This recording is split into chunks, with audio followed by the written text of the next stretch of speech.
We've all heard it. People don't leave companies, they leave managers. People don't leave jobs, they leave managers, however you want to tell it.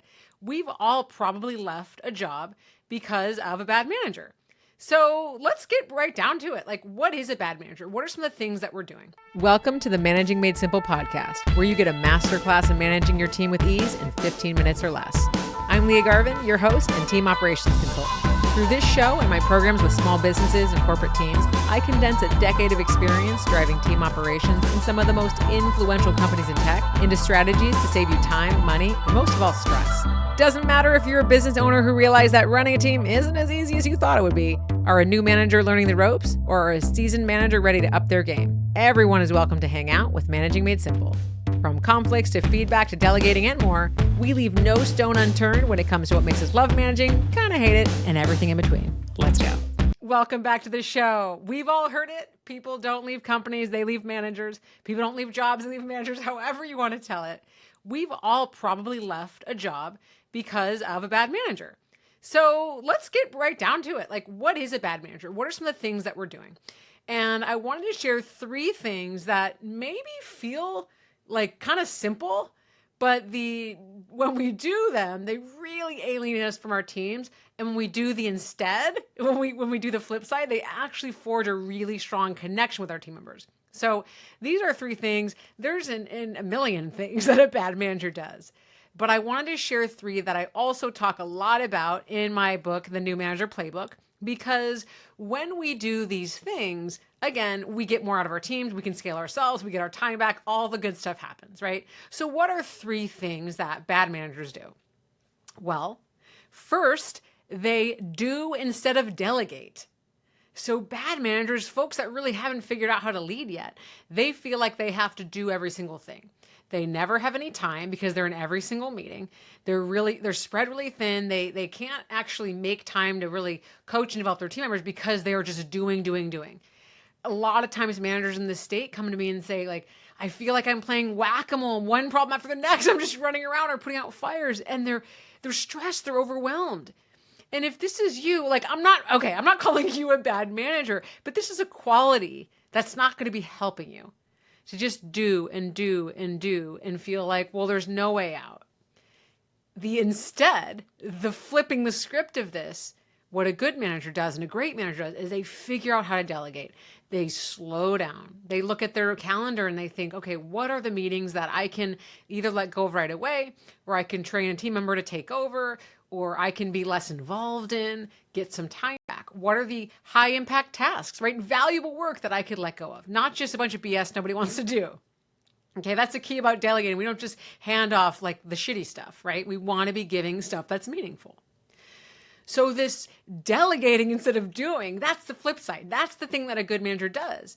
And again, in the New Manager Playbook, my new book, we talk a lot about how to delegate, the myths that show up when we're delegating, all the fears that we have around it, because it is really hard. But when we start to delegate, our team members start to see that you trust them. They start to see that they are capable of more. They step into themselves as leaders, and it's just transformational, okay? So that's number 1. Bad managers, folks that are falling into that trap, do instead of delegate. Second thing, they tell instead of ask. So another challenge that managers come to me all the time with is they say, oh, gosh, I feel like I have to solve every single problem. And I felt that way too. When I was managing in the corporate world, I felt like if anything goes wrong, it's on me and I got to figure everything out. I have to learn the job of all my team members, even if it's not my skill set. And it was like so stressful and I was so overwhelmed. And then I realized, well, my job, and through some coaching, trust me, and reading books and getting support, it finally clicked in that I actually don't have to have all the answers. I don't have to tell. I don't have to always know. Instead, I have to ask really good questions. Now, in the New Manager Playbook, I talk about this in terms of coaching, right? We ask powerful questions like, what do you think? How might you solve this? And asking instead of telling. Just like with delegating instead of doing, it shows our team members that we believe in them. It shows them I care about what you think. I value what you think. Now, if you're thinking, well, what if their answer's wrong? What if I ask them how they'd approach it? And I'm like, where did you come up with that?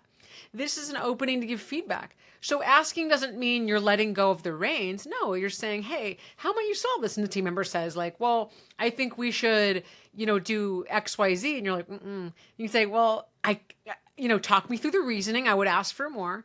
And then saying like, yeah, I see what you mean with that. And in this situation, what if we made these few adjustments, right? And then it's a two-way street. You're having a conversation. But that's not telling instead of asking. You first asked, you followed up by asking what their thought process or whatever was behind it. And then you're having a conversation about it. This is another thing that good managers do, great managers do, is they're really teasing out the answers from their team members, because that shows their team members that, oh, I am really capable. I do know more than I think. Because the other problem with telling instead of asking is that we've always got to tell people. When we show people like, I don't care what you think, I'm going to tell you, they throw up their hands like, okay, I'll just wait for you to tell me. So it's an accountability killer. And that's another thing that really creates, such burnout and overwhelm and stress in your team. And for you as a manager, because you get stuck where you always have to do it. So you don't want to fall into that trap. Okay, that was number 2. Do you want some hands-on support for all of the topics I talk about on this show? Like a team expert who has worked within tech giants like Apple and Google, as well as small businesses on hand to help you delegate and get out of the weeds, handle tough conversations with team members, plan your hiring strategy, and get your teams to help bring in more revenue? Then it's time to sign up for my Team Whisperer consulting sprint. For 90 days, you have me in your back pocket to help you navigate any and every issue happening on your team. DM me the word sprint on Instagram or email me at hello@leahgarvin.com and let's build your unstoppable team. Third thing bad managers do, or qualities of managers that just they need some more love, they need some support, is when they criticize instead of recognize. Now, this right here is why we are all so afraid of feedback. There is a visceral reaction that we all get when someone says, can I give you some feedback? Oh, I can't even say it without cringing. I feel like someone punched me in the stomach, or I went on a roller coaster and it just dropped down to that part, because it's that feeling of dread. What did I do wrong? What next? And I will say, a lot of times I ask that question in my workshops. I say, what comes to mind when I ask the question, can I give you some feedback? And some people go, well, I'm excited. Feedback's a gift. I'd love to hear more. No, you wouldn't. Like, we're all afraid of it, because usually feedback's bad. It means we did something wrong. It's someone criticizing us. Usually when we get feedback, it's like, here we go again. I messed up. I'm not good enough. I'm wrong. I got to add one more thing to my plate. And the reason this happens is because usually feedback is paired with something constructive, paired with something we have to fix. So good managers recognize that. They recognize that we typically have a feedback aversion in general, most of us, because of it's typically paired with something negative, and so it makes us scared.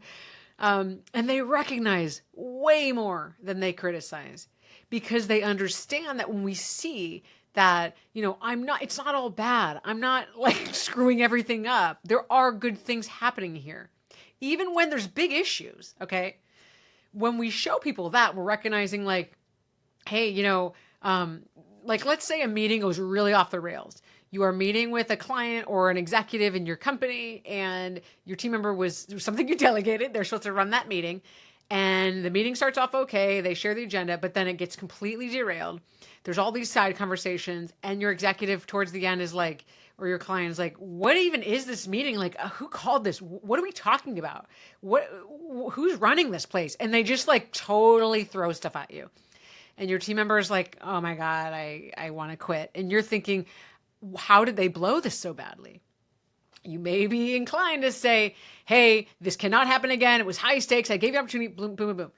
But if you don't first recognize like, hey, I gave you an opportunity. I know it was high stakes. And I'm realizing it maybe was too early, or I didn't set enough context, or there's more I could have done, or hey, the meeting started off really strong. Like there are some good nuggets we can pull from that.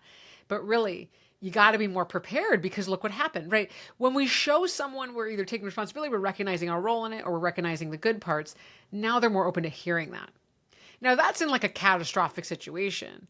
We want to be recognizing good work, small wins, thanking our team members, showing gratitude, appreciation all the time. I'm not saying we're giving out participation awards. Thank you for coming to work today. We're like so grateful for that. No, we're saying, hey, I just got that email you sent to our client. I love the way you set up that status report. Or, hey, thank you for helping the new team member really feel settled. They came to me after and they said they're really excited to be here. Like that was all you. Thanking people for small things frequently, it bolsters their self-esteem and their confidence, and they start doing those things again. The more things we recognize specifically, the more they say, oh, I want to do more of that. I want that recognition dopamine. They keep doing that. So when we criticize only, we're just reinforcing the don't do this, don't do that. We're not showing people actually the way. So the good managers, the great managers, they're recognizing all the time. So they are carving those neural pathways for like, oh, this is what a good job looks like. Okay? That is what good managers do. 3 things bad managers do. First of all, they do instead of delegate, they tell instead of ask, and they criticize instead of recognize. So when we flip the script and we delegate and we ask how we will solve it and we recognize, we are transforming our teams. We're showing people we believe in them, that we think they're doing great work, that we see potential in them. All of that comes together. And again, these are all things I talk about in the New Manager Playbook. I cannot wait for you to check it out. And if you need support on any of these things, I know it's not easy. And I just want to be clear. I'm not calling you a bad manager if you're falling into any of these traps. But these are the things that result in your teams thinking like, I don't really like my manager. I don't feel supported by them. And this is what starts to kind of get us thinking, I think I want another job. Right? Because 50% of employees, and I'm guessing it's more, that actually have, but 50% report having left because of a manager. And I think more of us have thought about it. Probably 100% of us have thought about it when these things are happening. Okay? So flip the script. You got to delegate, you got to ask, you got to recognize, and that's going to transform your team. All right? And if you need hands-on support, send me an email, hello@leahgarvin.com. I would love to help your team. That's all I have for today. Thank you so much for tuning in to the Managing Made Simple podcast, where my goal is to demystify the job of people management so that together we can make the workplace somewhere everyone can thrive. With that said, let's spread the word. If you love this episode, please pass it along to someone who might benefit from it. See you next time.